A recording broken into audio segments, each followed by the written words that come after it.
Thanks. You guys like some cups? Nice to meet you. Thank you. How you doing? I'm Steve Driehaus, Congressman. This election is all about whether or not you believe in the change or you want to go back. I'm going to talk about what we've done to deliver for Cincinnati, to create jobs here in Cincinnati. We're going to get Steve in there.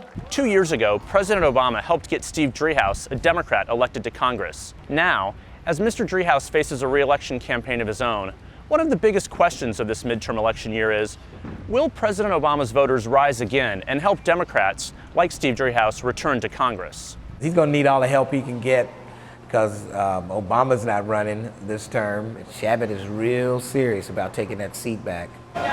It's a good day to be a Shabbat supporter. It's going to be a good year for us. I think so. It's going to be an entirely different environment this time than last time. The Tea Party movement didn't exist last election. Steve Shabbat is far from a new face. He was part of the Republican sweep in 1994 and served in Congress for 14 years before being ousted by Mr. Driehaus in 2008. I think people are ready for a change from the change. Good. How are your folks and your sister and everybody? They're very well, very well. And unlike many establishment Republicans, he's something of a Tea Party favorite. I think if you look at my record, you'll see that I was one of the Republicans who really stuck to his guns on the spending. He's been a very enthusiastic supporter of what we do. Mike Wilson is founder of the Cincinnati Tea Party. He shows up to events and really tries to cultivate those relationships. But he's someone that I think is very comfortable with this movement. I ran with President Obama, and I was happy to run with President Obama on that ticket. To defend his seat, Mr. Driehaus has a formidable challenge. Cincinnati is rooted in a conservative area.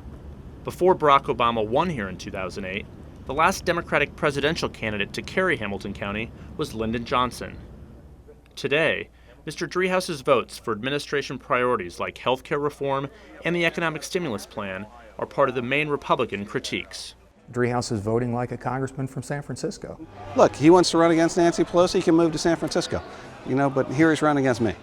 Speaker Pelosi recently visited Hamilton County to raise money for Democratic candidates like Mr. Driehaus.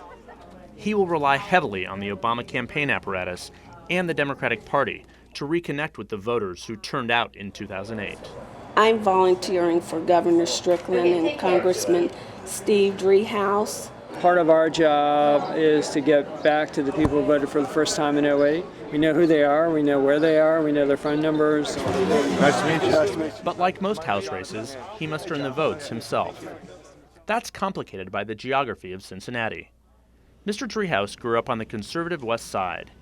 Schools, neighborhoods, and parishes matter here. And Mr. Driehaus was the student council president at Elder High, an all-male school with Catholic roots and a deep football tradition. I'm sure you can catch. Right. However, the most reliable Democratic votes come from precincts far from the West Side. It's not clear whether some of these black voters will turn out in a midterm election year without Barack Obama on the ballot. Lincoln Ware is a local radio host, and he has followed the race closely. The black community really wanted the health care reform, and so I think he has become more connected than Shabbat in certain ways. But Shabbat, I've seen him at all the events that we have in the African American community. Shabbat has been out there. I'm an optimist, and I go for the votes wherever people are at, and I go to events and churches and fairs and you name it, whatever communities they're in. Okay, you're right. There you go. Did good. A distinctive feature of Cincinnati politics is the cups. Nearly all candidates pass them out to voters. Mr. Shabbat originated the idea, and he's been giving them away during campaign season for over 20 years. I'm guessing we've given out 1 million of them or so over my career. Thank you. Can I get some of the cups? Yeah, sure, absolutely. Throughout the summer and fall, the most important factor may be the national trends. Is the economic outlook improving? Are voters warming to elements of the Democratic agenda that were initially unpopular? Mr. Driehaus hopes both will happen to improve his chances of winning. I've seen the mood calm down rather dramatically since prior to the health care vote. And people are being far more rational, they're being more introspective, and I think that's good. So I'm encouraged.